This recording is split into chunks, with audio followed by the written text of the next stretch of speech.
So yun po guys, ayan, magandang araw po sa lahat. Ayan, another topic po yung pag-uusapan po natin ngayon. Ito po ay tungkol po dun sa sinabi po ni Krishna sa kanyang vlog nung namigay nga po siya ng mga school supplies sa kanyang mga pinsan. Sa last part nga po ng vlog po na iyon is medyo naging malungkot nga po si Krishna at naging malungkot din po ang lahat. Although medyo ginagawang joke po yun ni Krishna, pero alam ko deep inside is talagang nalulungkot po si Krishna. At napapagod na rin daw po siya, kaso nga lang is bawal daw pong sumuko. So para kay Krishna kasi, alam naman po natin na marami talaga siyang problema na dinadanas, at dagdag pa sa problema niya yung mga bashers po na iyan, na kung ano-anong mga pinagsasabi tungkol nga po sa kanya. Alam ko na matapang si Krishna palaban, pero tao lang din po siya na nasasaktan, kaya alam kong isa din po yan sa pinoproblema po niya. Pero I'm sure na meron siyang malaking problema siguro talaga na iniisip, kaya siguro nasasabi po niya na napapagod na po siya. Pero yun nga, dahil nga po sa kanyang pagmamahal po sa sa pamilya po niya, is talagang bawal daw po siyang sumuko. Kasi alam naman po natin na sa kasalukuyan po talaga, tanging si Krista lamang po sa ngayon ang maaasahan po ng kanyang pamilya. Kasi yung mga kapatid po niya is nag-aaral pa, di ba? Tapos yung mga ibang kapatid po niya is medyo hindi rin maganda yung pamumuhay. So sa kasalukuyan po si Krishna lamang po yung maaasahan ng kanyang pamilya, kaya bawal po siyang sumuko, bawal po siyang tamarin, talagang pilit siyang lumalaban para nga po sa kanyang pamilya. At sabi pa nga po niya, or may payo pa nga po siya sa lahat po ng mga dumadanas po ng mabibigat na problema katulad nga po niya, na kung kinaya daw po ni Krishna na ngumiti sa kabila nga po ng mga dinadanas po niyang problema, ay dapat kayanin din daw po ng iba na dumadanas nga po ng problema. So si Krishna kasi yung klase ng tao na although may mga times na pinapakita po niya sa atin, sinasabi po niya sa atin na marami siyang iniisip na problema, na sobrang stress po siya, pero most of the time is talaga nakikita po natin siya na masaya, ngumingiti, tumatawa, nagbibiro. At kumbaga parang ipinaparamdam po ni Krishna sa atin na sa kabila nga po ng mga problema na kanyang dinadanas is masaya pa rin po siya, kasi nga po may mga taong nagmamahal po sa kanya. For Krishna kasi marami naman din pong reason kung bakit tumatawa siya, ngumingiti siya. Maraming reason na magiging masaya nga po siya. Unang-una na nga po dyan yung suporta nga po ng mga taong nagmamahal po sa kanya. Kasi grabe din po talaga ang suporta ng mga tao sa kanya ngayon. Pangalawa nga po yung mga blessings na natatanggap nga po niya ngayon mula sa ating Panginoon. Grabe din po yung blessings na natatanggap po niya ngayon sa kabila nga po ng mga stressful na mga pangyayari sa kanyang buhay, pero talagang hindi po siya pinabayaan ng Panginoon, at talagang maraming blessings po ang dumating po sa kanya.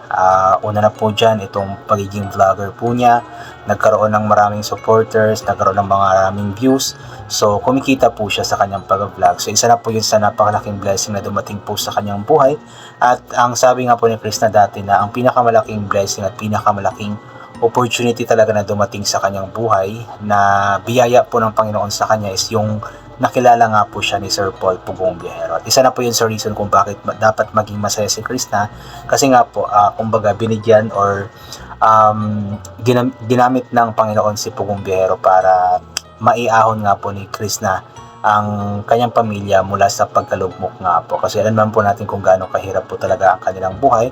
But right now, since nga po sa mga taong sumusuporta sa kanya, sa pag-vlog po niya, is unti-unti na nga pong nakakabangon ang kanyang pamilya. At yung mga plano po niya, mga pangarap po niya para sa kanyang pamilya, is unti-unti na nga pong natutupad. Kaya dapat talaga is huwag sumuko si Krishna, kasi marami ang nagmamahal sa kanya, marami ang sumusuporta sa kanya.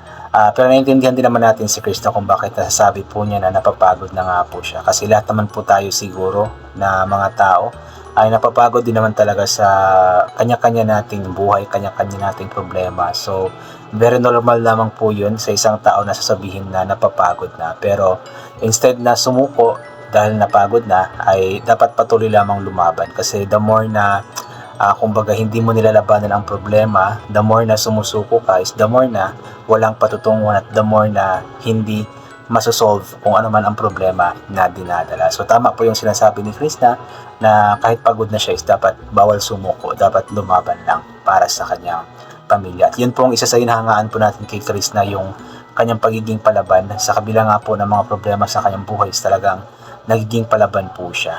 Totoo siguro yung sinasabi nila, no, na yung mga tao na palatawa, palangiti, yung palabiro, sila yung mga taong kumbaga merong napakalalim po na problema talaga. Kasi yun po yung nangyayari kay Krishna. Nakikita po natin siya na masaya sa mga vlogs po niya, nagbibiro, pero deep inside is napakalalim po ng kanyang problema. Maging ako is ganun din ako minsan kahit tumatawa ako, nagbibiro, ganito ganyan, pero deep inside is marami din pong problema. So sa mga tao is normal na po yun, pero yun nga inuulit ko, instead na sumuko, dapat is mas lalong lumaban para sa mga taong sumusuporta at nagmamahal. So ito po, basahin po natin yung ilan po sa mga komento. Mula kay Mercy Almanza, "Gogo lang Krishna, wag pansinin mga bashers, para lang sa Senado yan. Ginagawa ng mali yung mabuti at yung masamang ginawa nila ang gustong ipagsisikan sa utak ng kapwa." Yan. Umabot na po si Madam sa nangyayari po sa gobyerno po ngayon, especially sa Senate of the Philippines. So hayaan na lamang po natin silang resolbahin kung naman po yung problemang kinakaharap po nila ngayon, at sana maging maayos po ang lahat. Ipag-pray po natin iyon. Marie Espirito Wagayen Ganja. Ayan. Idulog mo lang lahat ng mga pasanin mo sa buhay.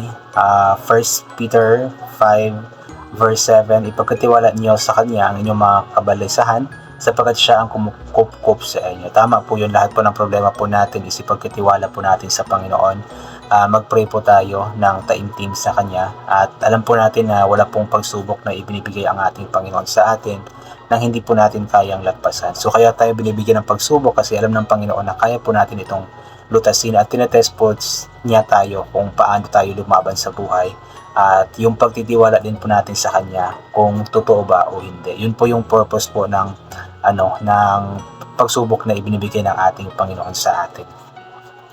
Maria Andaya, "Lahat ng problema ay may kalutasan, kaya dagdagan pa ang pagsisikap at lagi magdasal. Ibibigay lahat ang dinadasal mo, magtiwala lang sa Kanya." Totoo po yun, basta magtiwala lamang po. Over 100% po na tiwala sa Panginoon, at panigurado po tayong ibibigay po ng Panginoon ang dinadasal po natin. Of course, sabayan po ng galaw, pagsisikap, ganun po. LV Melension, "God bless you Krishna, may awa ang Diyos, makakamit mo rin ang tagumpay, pagpatuloy mo lang at huwag susuko sa mga pagsubok." O naman po, balang araw makakamit din po ni Krishna ang tagumpay. Sa kasalukuyan nga po, di ba, unti-unti na nga po siya nagtatagumpay, unti-unti na po natutupad yung mga pangarap po niya, especially sa kanyang pamilya. So I'm sure balang araw, basta patuloy lamang po si Krishna sa kanyang pagsisikap, especially sa pag-vlog, ay panigurado po ako na lahat po ng pangarap po niya is matutupad at magtatagumpay po siya. B. Woodworth, ayan, "Go lang, langga sa diskarte ng buhay, huwag magtanim ng negativity sa puso, at hayaan mo yung mga nagda-down sa iyo. Talo sila kasi ikaw itataas pa rin ang ating Panginoong Diyos sa mga darating na panahon." O nga po, sabi nga po, di ba, na kung sino yung taong ibinababa nga po ng kapwa, is sila nga po yung itinataas po ng Panginoon. At alam ko, yun po yung nangyayari kay Krishna ngayon. Kahit napilit po siyang dinadown po ng mga bashers, is mas lalo po siyang binibigyan po ng biyaya ng ating Panginoon. Mary Joy Lorin Porlante, "Napakabait mo talaga, baby. Kaya binibless ka ni Lord. Mag-iingat ka lang palagi. Gagabayan ka ng puong may kapal sa lahat ng ginagawa mo. We love you always. Dito lang kami, taga-suporta mo." Nakakatuwa po yung mga yung mga words of encouragement, words of wisdom po ng mga taong nagmamahal po kay Krishna. Nakakatuwa pong basahin, at hoping na sana si Krishna nagbabasa rin po ng mga comments para yung mga problema po niya, yung mga pagsubok pong iniisip po niya is kumbaga kahit pa paano is maibsan po, gumaan-gaan sa mga comments po na mababasa po niya.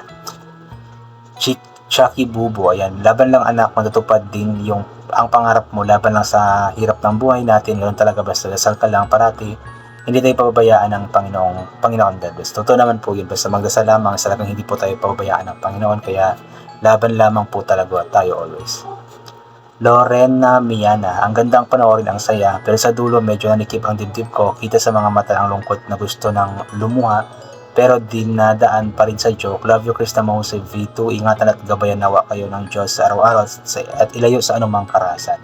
O nga po, dun sa vlog po kasi ni Krishna sa pinakasimula, syempre masaya kasi namigay nga po siya ng school supplies sa mga pinsan po niya. Then after that is nagtabas sila ng damo dun sa kanyang lupa na titirikan po ng farmhouse. Then sa last part nga po medyo naging malungkot nga po, although gina-joke nga po ni Chris na ginagawang joke, pero deep inside sa mga mata po niya is nakikita po natin yung kalungkutan po talaga niya. Krishna Mix Vlog, wow, yan ang gustong-gusto ko ipaglaban kahit anong mangyari dahil walang ginagawa kundi ang ikakabuti ng pamilya at sa ibang tao. Kaya love na love kita, Inday Krishna, we love you. God guide you always sa inyong magandang adikain. Go lang, God bless you always. Yun. So po, ito po yung message ni Ma'am Christina Mix Vlog. Ayan, so napakaganda po ng mga mensahe para kay Krishna. So laban lang Krishna sa buhay, huwag sumuko at ipagpatuloy lamang kung ano man ang nasimulan. So yun po, I think hanggang dito na lamang po muna ito. God bless po and bye for na po.